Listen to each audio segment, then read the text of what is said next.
Good morning. It's time for View for Military Mind for 2023, first show of the new year. It's January 8th, January 7th. Yeah, you can tell this is new, 2023. Views and opinions about world and national events from the mind of two military veterans that have served and defended this country since 1978. And 2009. yeah, he's a little slow this morning, respectively. Insight that has been molded by the commitment and sacrifices of patriotic Americans that are defending and have defended our freedoms for the past 247 years. Unfiltered, unedited, and certainly not PC. We are those people. Let's stand up and stand firm. We're your hosts, Terry Mills, Adam Hackler. and we're here to bring you View from Military Mind. New format, new studio, new way to do things. I'm glad to have Adam on board with me. Good morning to everybody. Of course, it's a return of View from Military Mind ITV show with renewed energy. And of course, welcome, Adam. Give us a little bit about yourself. Tell me what have you done? What's your service and what brings you here? So I joined the Army in 2009, where I became a Apache attack helicopter mechanic. Oh, Lord, runner-upper dude. Yeah. But my military career was short-lived against my choice. I got hurt. I do come from a very extensive family military background. Shout out to my father, Randall Hackler. Yeah, you told me he retired from the Army, didn't he? Mm-hmm. What was his claim to fame while he was in the Army? So he was MI for the first part of his career. Okay, conflict of interest there, military intelligence. And then he was a Russian signal analyst for the later part of his career. Okay, he didn't have anything to do with the Trump collusion, did he? I don't believe so. I'm sorry, I had to go there. I didn't know he was a Russian analyst, or I'd have had something else on the script here for it. All right, well, we'll get to know Adam a little bit better through the show, and so here's what we're going to dissect and look at today. First thing we got up is the VA. Are they really for the veteran, or do we have some other kind of sinister backstory? A little bit from Adam here. We're going to talk about Joe Biden and Kamala Harris, or Kamala. I don't know. Canhead. Then this should be interesting. It really should. We're also going to get into the DoD policy on equity and equality and the transgenderism that the DoD or Department of Defense is pushing for us. And at the end of it, me and Adam's going to have a little back and forth over the January 6th committee report that came out and just how, yeah, we'll leave the comments for that till we get to that segment. So a little shout out this morning to Rich Ashton and Moving It Right, which is available on Facebook and YouTube. It is a purely conservative political talk show with their host, Richard Ashton. You can catch him daily at 11 o'clock Eastern, 10 o'clock Central Time on YouTube and Facebook, called Moving It Right with Richard Ashton, daily at 11 Eastern, 10 Central. You can show how I'm really prepared for this one. Now, one of the things I want to touch on before we get into all of our different topics for today. Of course, we just found out this morning, it's recent, that they have now finally elected a Speaker of the House. Kevin McCarthy, a Republican, is now the Speaker of the House. Adam, what do you think about this whole mess that's been going on? I mean, 4 days of wrangling back and forth between them and the Freedom Caucus and 16 vote sessions. Well, to be honest, I don't really follow politics that often, that much. But from what I understand, there was a big push to get him elected. That it was good to see that our democratic process was being utilized correctly. Yeah, and from Jump Street, there was 201, between 200 and 201 Republicans in the House that were supporting Kevin McCarthy. They had a holdout of 20 people from the Freedom Caucus. And they were wanting all kinds of different things, different rules to be changed, different committees they wanted to be on. And Now I listened to Dan Bongino the other day, and he was talking about how people are screaming, it's an embarrassment. This shouldn't be going on. Um, and it's actually democracy working. It's the way our Constitution and our Bill of Rights and the everything that formed this country. It's the way it's supposed to work. Well, that's why people are mad. Yeah, it's especially the Democrats. Well, the Democrats were actually just sitting there with popcorn in the gallery. Believe it or not, I watched it on TV on Fox News the other night. They panned the entire gallery, and they're sitting there with popcorn and cokes and coffee, watching the fiasco. But to me, it was not an embarrassment. It was our democracy at work. It was working the way it's supposed to. The Freedom Caucus got the things that they needed, the committees that they want to sit on. And people say, oh, they're holding them hostage for petty things. No, they talked to their constituents, and this is what their constituents wanted them to do. So they're actually doing their job. Is some of it petty? Probably. It seems like nowadays people are more happy by not following the way the Constitution is supposed to work, the way that our democratic process is supposed to work. It seems like people are more happy when they step outside those lines, rather than when you utilize it like you're supposed to. That's when people have a problem because it doesn't go their way. Right. They'd rather follow the status quo and be a lemming over the cliff. I know there's one of my guests I had on a year or so ago, Mark Dupuy, out of Louisiana. He is a constitutional scholar. He teaches the Constitution. And if you all ever get a chance to look that up, it's the Constitutional School, and they are based out of Texas. And Mark Dupuy is one of their counselors and instructors, and it really had a lot of insight. And I learned a lot from him on how how our constitutional government works, or a constitutional republic.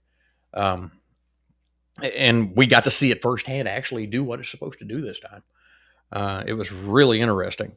One thing that I am concerned about that they did get is now it only takes one member of Congress to call for the removal of the speaker. That could be dangerous. Yeah. All it takes is for one person to have one bad day, and then they're gonna call for whoever. That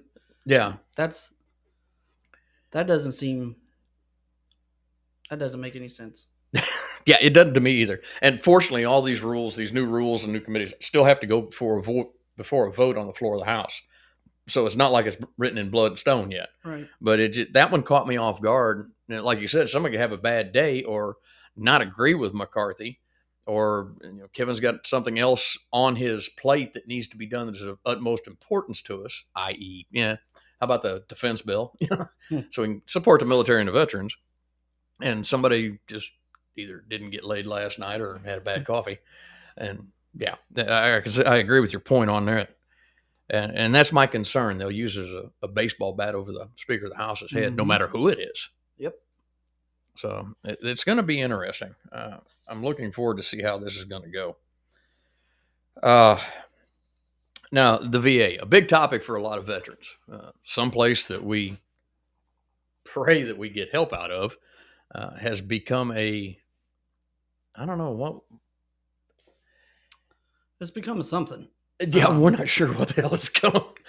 It really seems like it's a hit or miss experience with depending on who you are. My father that I mentioned earlier, he always has a pleasant experience at the VA. Everything goes swimmingly for him. I don't know where he's going because it's the exact opposite for me.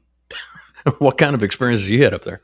Well, just to give you an example, so not long ago, back in August, I had surgery on my knee. Right. They gave me a knee brace, one that seemed like you almost needed a technical manual to learn how to adjust. Yeah, and to let y'all know, I saw this. Me and Adam actually worked together at Axiom Incorporated, and he looked more like iRobot than he did Adam Hackler, and it was really funny. We'll not get into some of the comments that were made. Yeah. So I asked, after a certain amount of time, I asked for a different brace. Right. And the surgeon said, yeah, absolutely. That thing looks uncomfortable, which that was an understatement. That thing was extremely uncomfortable. And like I said, it looked like a robot. Yeah. And for all you guys out there in the military right now that's listening, that's hoping they come up with the exoskeleton performing combat, just write a message to Adam on View from Military Mind Facebook page. He'll tell you exactly how that does not work. Yeah, it doesn't work like you think. um, so anyway, I got approved for a new brace. So I went to the VA. The VA had called me prior to that and said, hey, your new brace is in. Your Okay. new brace. Remember that. So I go to the VA and I go to the pharmacy. I said, hey, I got a phone call. My new brace should be in for a pickup. Well, they said, well, you'll have to go to prosthetics. I said, oh, okay. So I went to prosthetics. That would worry me first off using the word prosthetics. Thank Like, you. okay, am I going in for a replacement? Yeah, I'm not sure what you guys' plan is here. But so I go to prosthetics and I say, hey, pharmacy sent me over here, said that you guys have my brace. The lady at the counter looked at my brace and said, that's the brace you're supposed to have. If this is the brace I'm supposed to have, then why was I approved for a new, different brace? Well, anyway, after my typical VA experience of going back and forth asking, hey, do I have a new brace here? What's going on? The lady at the front desk, I guess she's a surgeon in her day job or whatever, but she said, no, that's the brace you're supposed to have. So I got fed up. I said, you know what? Nah, I'm not worried. I'll just wear this friggin' thing. So as I go limping out like a part of a RoboCop, uh, That's been shot. yeah, uh, she chases me down in the parking lot as I'm about to get in my vehicle, and she says, "Mr. Adam, are you feeling okay today?" I said, "That wasn't till I got here. Why?" She said, "Well, I was just worried about your mental health." I said, "My mental health?" This person chased you out into the parking lot, an open area where to ask you about your mental health. Yes. My next question would be about her mental stability. Well, I asked her, I said, is it hard to breathe?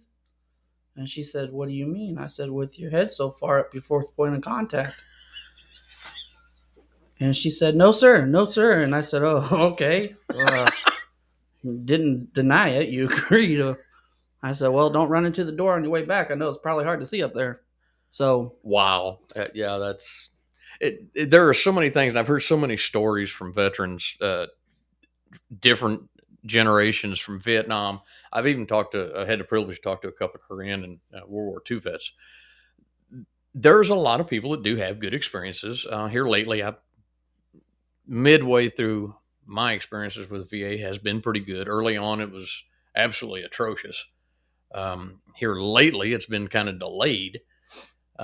Not sure what's going on. I never can get a straight answer from anybody. We have a new VA secretary that seems to think um, that her way is the only way to do it, and there's some changes coming about. Now, next week, next show, and hopefully, Adam's on board with us.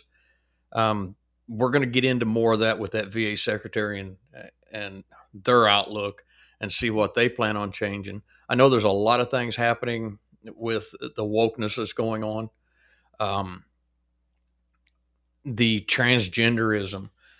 Where in the name of God did they come up with the idea that now a veterans organization who's taking care of the wounded, the mentally affected, and yeah, PTSD, the things that we go through, those are mental effects. These are things that happen to us while we were in the service or consequences afterwards. Why in the hell are we giving these people sex change operations and treat? You chose this outside of the military. The military didn't do that to you. Carry your happy ass out to your own doctor and you go pay for it yourself. I don't want my benefits being wasted on your, what was the term they used to be? Dysphoria. Okay, not my problem. You came up with that, not me. So yeah, I don't know what your feeling on that is, but that's something that's coming across, and to me, that's going to curtail our benefits and our availability for medical care because some Yahoo wants to go get his tallywhacker changed over to something flat, or vice versa. well, So my view on the whole thing is, I don't care if you're transgender. I don't care if you identify as a different gender, no gender, whatever the hell people are Yeah, doing nowadays. binary, or I don't care Uh, if you I don't. classify as a walking stick. Yeah, I don't care if you're white, black, polka dot, short, fat, tall, whatever. Well, I mean, just Look at me. I mean, be a one. little hypocritical for me to discriminate against Yeah, somebody exactly. And we did have to put a taller chair for him. Yeah. and a wider lens for my head. But so my thing is your capabilities. Downrange has no time for special treatment of any kind. And if I know a big argument right now is if you identify as the other gender or whatever you identify as or your sexual orientation, that's a natural occurrence. A lot of them say they were born that way. They were born that way with that thought process. What else is a natural occurrence is being tall or being short Yeah. or having a big ass head. But that doesn't justify special treatment.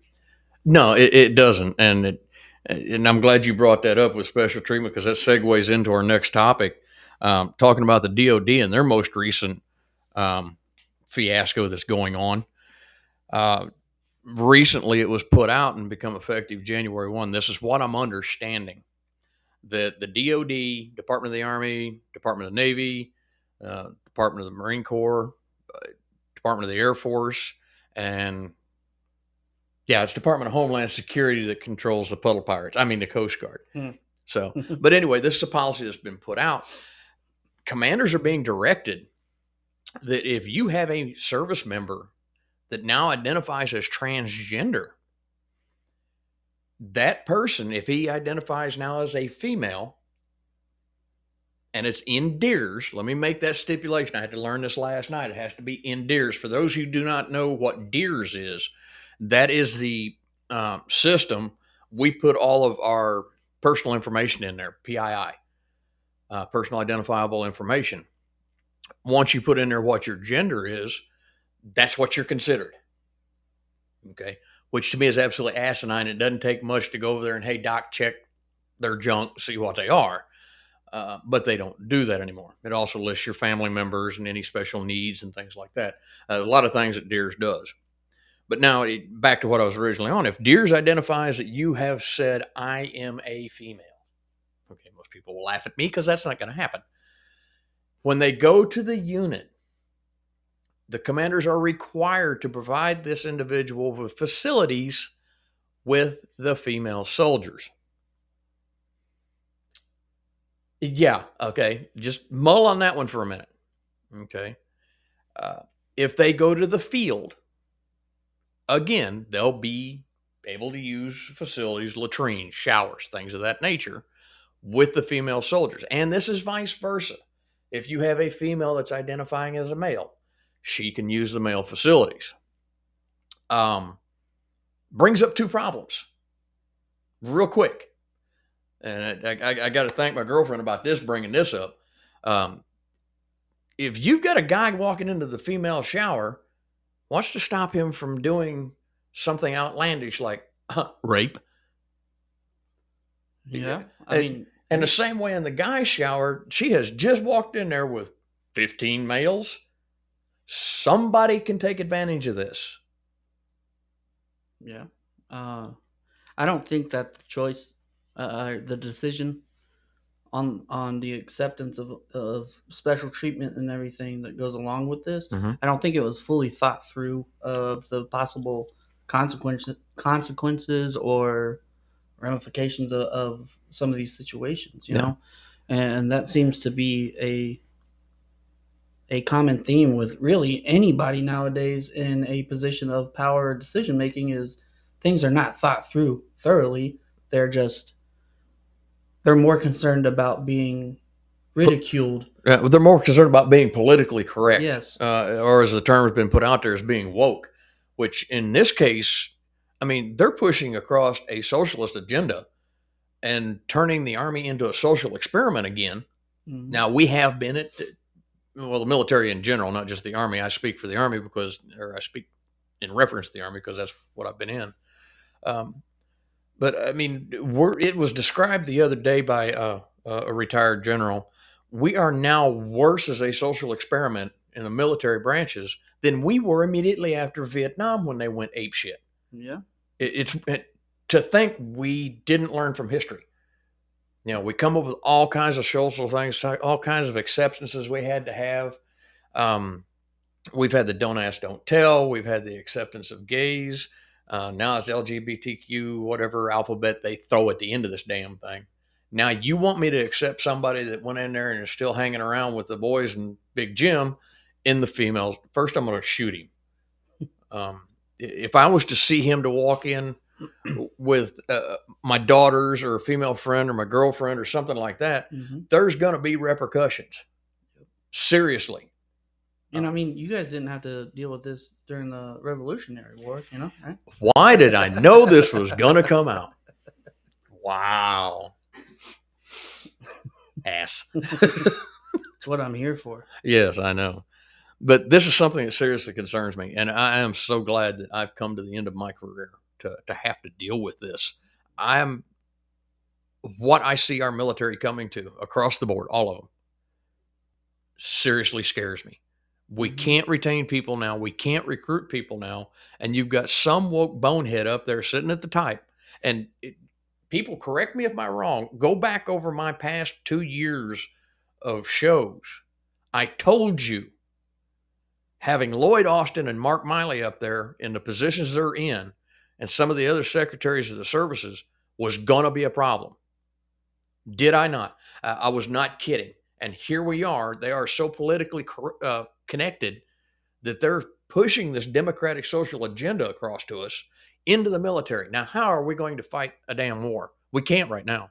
We physically cannot fight a war. We're too worried about whether somebody's got a tallywhacker or not, whether or not he's going into the female bathrooms. And oh, by God, this is the one that gets me the most. If you complain about the individual that has now been allowed to go into your bathroom, the first time, you'll be counseled about it. And there'll be arrangements made to either schedule your use of that latrine or whatever. You as the complainer will be. You as the complainer, okay? If you complain the second time, you've got to go back to retraining. Sounds like China, doesn't it? Educational camps. We got to go. And this stuff is coming up mandatory for us to go to the training for. And then if you complain a third time, you stand to face punishment of some sort. Now, I haven't been able to find exactly what that is yet. On some sides, they're saying it's UCMJ, Uniform Code of Military Justice, non-judicial punishment, which means some field officer arbitrarily can decide if you're going to lose rank, money, time, whatever. I have not found a confirmation on that, so please don't quote me as that being gospel, but it's a possibility. This is the kind of world we're coming to. And all you out there that are civilians, if you're a DOD contractor, the same applies to you. You will comply. Scares the hell out of me because the military industrial complex is quite large. Yes. And we work in an industry here in Huntsville where we have ourselves involved in government contracts. So this stuff even touches us at home. What do you think? I've been rambling on here, and I'm about ready to just go out and start choking people every time I say that they support it. I don't think that would be a good reaction to have. But I will say that just from what I gather, I'm a very, as you know, I like to joke about everything. Oh, yes. More so than I probably should. But I'm also very observant with people. And it seems like collectively, as a public, we are more concerned with people's feelings not being hurt than we are with the actual efficiency of any type of system in any aspect.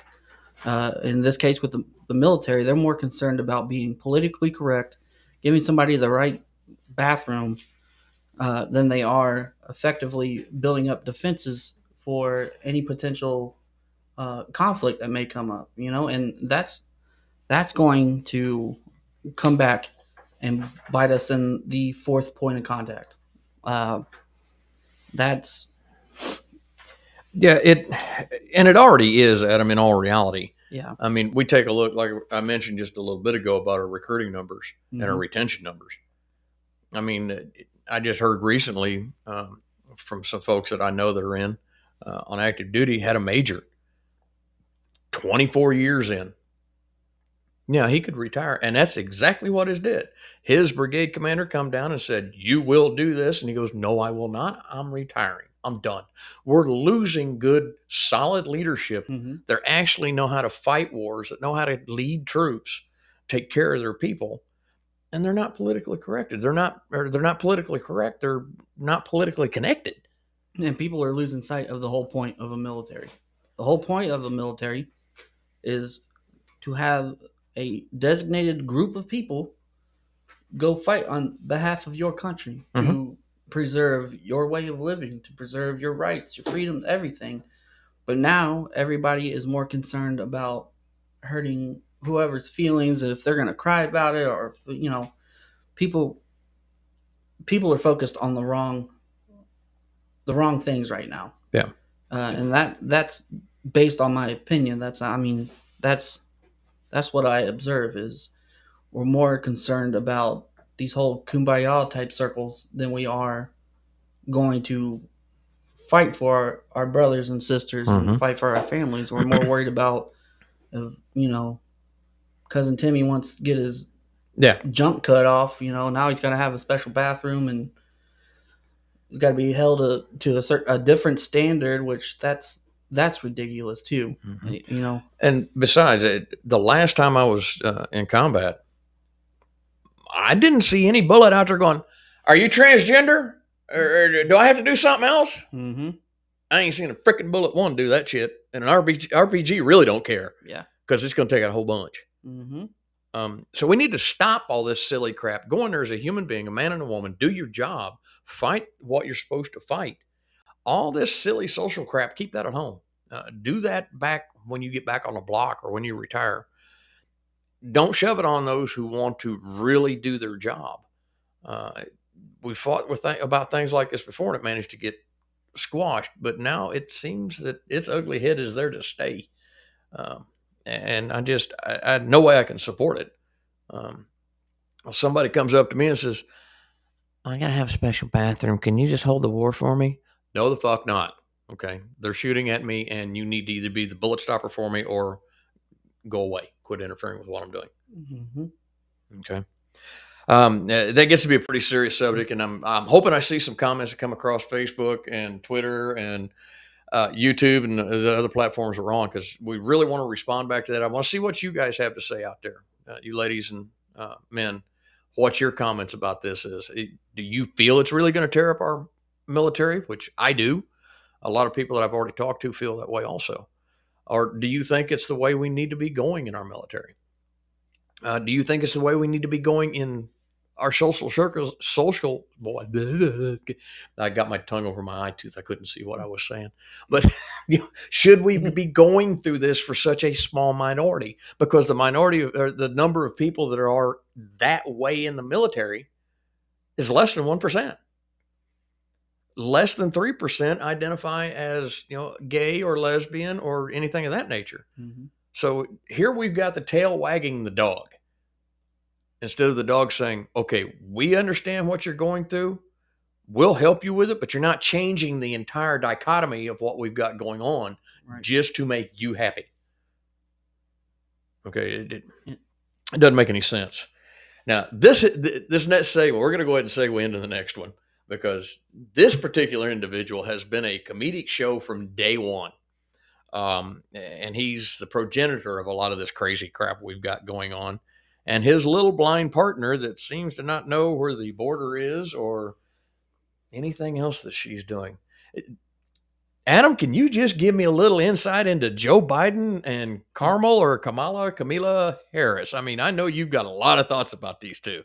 Kamala.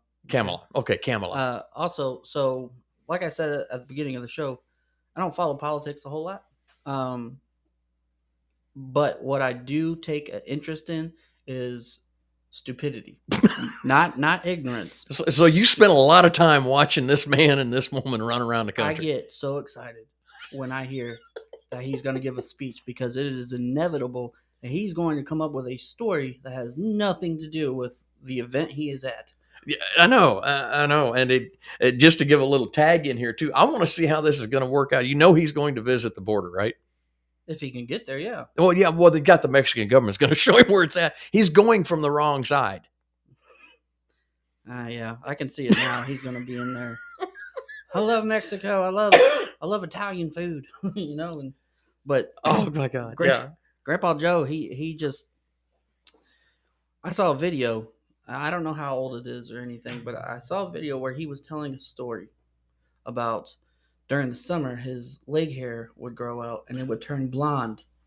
And that there was a boy at a pool who would dip his hand in the pool and rub his hand up and down his leg. I don't care what event you're at. There is no situation where that story has any relevancy. And it was also creepy. I don't know why the hell you would share that with people, but he. But we know when we see him on cameras, especially early in his administration, he was sniffing people. I didn't know whether he had a sinus issue saw or that. like. And the little girls, he was great with. You could always tell when there was a little girl in the room because Joe's like, He smells innocence. That's why, I'm gonna let you run with that one. I'm gonna leave that one alone. But no, he just he always looks to me. He always looks like he's having trouble reading his teleprompter. He's always got that squinty look, and he looks confused, which often proves he is confused. Yeah. But none of his stories ever have any relevancy. Whoever's writing for him, A+, because that guy has the toughest job in the world. Because I know there's got to be people in the background when President Biden's giving a speech of any kind, and he goes off on his little summer days leg hair trails. Somebody's going, Mr. President, back to the topic, please. Or the poor little girl over in the corner going, "Oh fuck, he sniffed me twice." And to be honest, from Kamala Harris. His counterpart, the one he keeps calling president. He's done that this week 7 times. He's called her president. Has he lost his way? I think he lost his way before we just pointed it out. Now, what I see every time I see her face on TV or anything, I see her face. She looks pissed, which I don't blame her, because I'd be pissed if I had to follow directions from a guy who can't ride a mountain bike, and he's supposed to be running this country. So she just, and I heard, another thing. Fact checkers have fun. I heard that if he runs again, and he makes his announcement, that he's thinking about dropping Kamala as his running mate. Really? Who's he plan on running? I have no idea. Knowing him, it could be Bubbles the monkey for all we know. But he may be wanting to go, after Walter, with Jeff Dunham, because they look so much alike, and Walter is kind of crotchety, but never mind. Yeah. Go ahead. You might as well. They're both dummies. So anyway, I could go on forever about this. Yeah, you ought to work with him. I know. That man, to sum it up, the best word I can think of is that man is entertaining. Some of his reasonings for why he says the things he says, there's got to be psychologists out there just completely baffled by how this guy's mind works. I know. It's saying that it looks like it's something they're just waiting for him to retire and die so they can study his brain, going, "What the fuck was going on here with this clown?" Oh man, you know what they're gonna find? You remember the old monkeys with the cymbals? That's what they're gonna find. Oh Lord, yeah. Anyway, now I've totally lost on where we were going to with this one. But you don't think Kamala's going to make the cut, so to be the vice president in the next run? That's what I heard. So and which got to be a relief to her, you know. I don't think she knows where she's at either. I mean, you And talk about the blind leading the blind when it comes to these two. that's very It, true. I mean, she looks totally bumfuzzled when she's standing up there at the Senate or whatever to try to break a tie. It's like, which way do I go? Yeah, I always okay. like seeing whenever he's talking about anything and she's standing behind him. If you watch, every once in a while you see her face where she cuts her eyes over at him, like, what the hell are you talking about? What? Oh Lord! And we'll go ahead and move on to the next topic. Another one that's just as entertaining. Uh, Both of us has looked into it. This is 824 pages of what the fuck. The January 6th committee report. Now, I don't know how many of you have taken time to even read a summary like I did. I have all 824 pages on my computer, and it went, what? No, stop. And which I think the Benny Thompson somebody should have told him that when he started out. If nobody knows who Benny Thompson is, he is the congressman from Mississippi. Okay, from Jackson. Now, this is the same individual that at some points in my career in the military, I was in the National Guard. He tried to do all kinds of things to cut the National Guard. He is a dichotomy of stupidity. It is crazy. My engineer's looking at me kind of funny. What's wrong?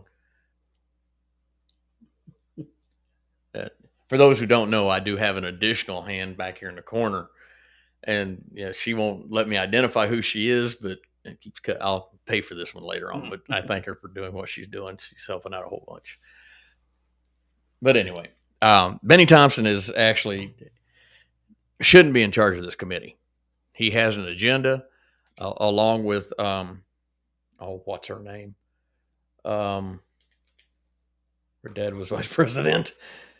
Oh no, the Republican that acts Democrat. That's a lot of them. No, those are rhinos. Liz Cheney. Sorry, old age, blank mind. Liz Cheney and Benny Thompson. That's all this was just a show for them to try to run after Trump and take him down. Mm-hmm. And they haven't been successful. They tried to issue subpoenas. Those have gone away. You know, it was nothing but a farce, a witch hunt, and a show. That's all it was. It was something to waste taxpayers' money, the Congress subcommittee's time. You know, I don't see where it benefited anything. What do you think? I don't think it benefited anything. So I read just a little summary on it, and I do try to encourage people to read up on affairs like this themselves, inform themselves, you know. But it seems like some of these accusations, some of these testimonies and things like that were a bit I don't know what the right word would be, but it seems like they were persuaded to give certain. Oh yeah, they were coerced, or I'm not accusing anybody of persuading witnesses or anything like that, but witness tampering. Yeah, it's very easy for you to feel a certain way, just as a human being. It's very easy for you to feel a certain way about someone or something. In this case, former President Trump, and then turn around when a large group of the adversary is looking at you. It's very easy for you to switch, you know, and now all of a sudden you have issues. This happened. I saw this. He did this. You know, this whole report just seems like a more organized way of a child trying to tattle on a sibling. Yeah. You know, I have 2 kids, and essentially that's the same thing. If they knew how to write, if my 8-year-old knew how to write a book, that's how what would happen. Yeah, and you look at the way the verbiage is in there and the English language is used in there. It is so simplistic. It does not look like something that comes out of our government, which totally surprised me. some of the street slang that's actually in this report. I mean, if you guys don't know what street slang is because you're from rural country, which hey, we are too, take a look at this report and you'll learn, some of the street slang that's used in there that has no place in these reports. These are supposed to be educated professionals out here, and they're talking like somebody from back on the block. The whole thing is an embarrassment, whether you're Republican or Democrat. The whole report is an embarrassment. It just doesn't make sense why we wasted our time with this. And this morning on the news, I was listening to MSNBC, which please don't shoot me. I do listen to some mainstream media. Not everybody has everything. But as of this morning, there's still 950 people in custody over the January 6th, quote, riot, insurrection, demonstration, whatever you want to call it. The terminology is just out of hand at this point. To me, it started out as a peaceful march, and there were other entities involved in getting this thing to get out of hand, not just conservatives. But again, what this report and these court cases went after. They didn't go after all the other entities that were involved. What happened to the FBI agent that was there? What happened to the U.S. Marshal that was there on their own? The last report is they still have their jobs, but nothing else has been done. They're conservative. Right. I personally don't think anything needs to be done to them. They were there to express themselves. Did people go there to intentionally hurt, inflict harm and damage? Yeah, but not 950 of them. Not every conservative on the face of the earth. The Oath Keepers and what's the other one? Proud Boys. Mm-hmm. They've been known for some time to be the extreme radical right of the conservative movement. Yeah. But not all of them are that way.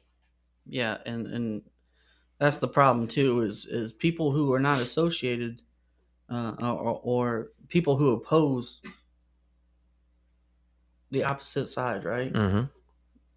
Those extremists. There's always an extremist in any group of people. Yeah, whether they're left, right, center, Antifa, right. Then you got terrorist groups like BLM. And that's the way I feel about Antifa and BLM both. They're domestic terrorists to me. Oath Keepers, Proud Boys, they've reached that level also. Mm-hmm. I know there's still a lot of my friends, a lot of people I know that support, those two particular groups. But let's be honest, that they went to the far extremes of what is considered normal and acceptable. At one time, I would watch and see what Oath Keepers and Proud Boys were doing. They started out with a normal agenda to try to help change things, and they went off the rails right before, not long before January 6th. Mm-hmm. So those that did harm, those that injured officers, let's make sure we've got the proper evidence to prove it, not just hearsay, which a lot of it has come out to be so. Well, that and don't let that form your opinion that that's how everyone. Yeah, don't operates. Use it as a blanket for conservatives that right. All of us are that way. I mean, you won't see me going to Washington, D.C. beating the hell out of some congressman, although it's not a bad idea at times.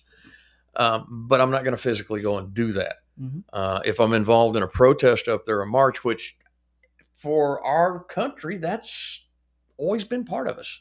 It's been allowed within reason. Mm-hmm. There is a line that you can cross where it turns into armed conflict or things of that nature, or a riot. And we saw that, my God, some of us lived through the 60s. We saw that a lot with the Vietnam War protests. The 1860s. Wrong war.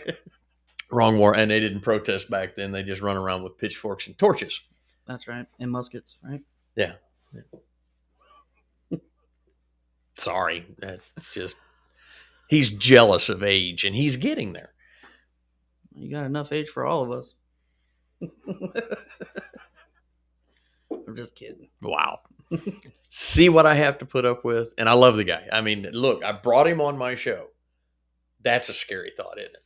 I mean, what's not to love about me, though? So, you really want me to go there? No. Okay. Oh, my Lord. But yeah, with the January 6th, that whole thing is just a joke. And of course, now we see that it's starting to quiet down. Mm-hmm. You're hearing less and less about it. Yeah, Benny Thompson every once in a while gets his dumb ass up there and goes, "Ah," just to try to keep it going. Liz Cheney, she thinks she's an entity and she's not. So I just, I just don't know what to do with it other than I'm going to ignore it from now on. It is, it's now become irrelevant. So, what kind of time we got over there, engineer? All right, we got 15 minutes left if we want to go that far. But I'll tell you what, we're gonna. It's been a great show. I've enjoyed having Adam on. Welcome aboard. Thank you. You, as far as I'm concerned, you can come back anytime you want to. You're listed now as a co-host of the show.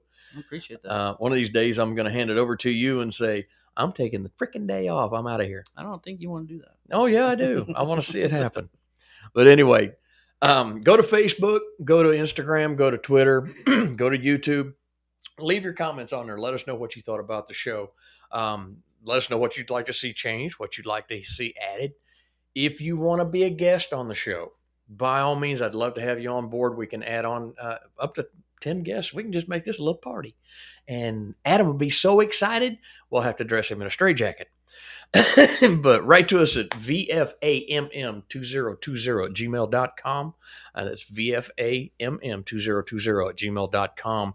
Let us know what you think, or you can contact us on Facebook. We do have a Facebook page, View from a Military Mind. The Twitter account, Military Mind.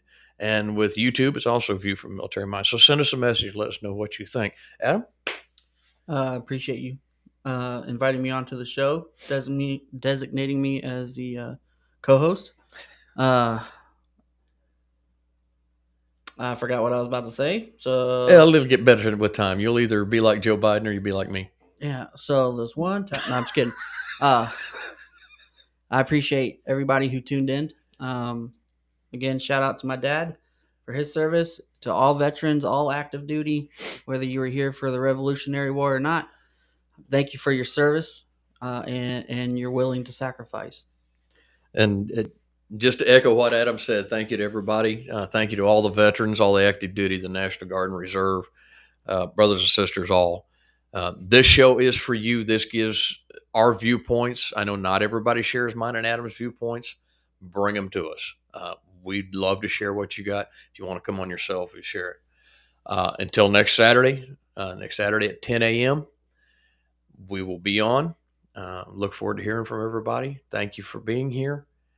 And just be safe, be happy, love your families, love your friends, love your brothers and sisters, and God bless America.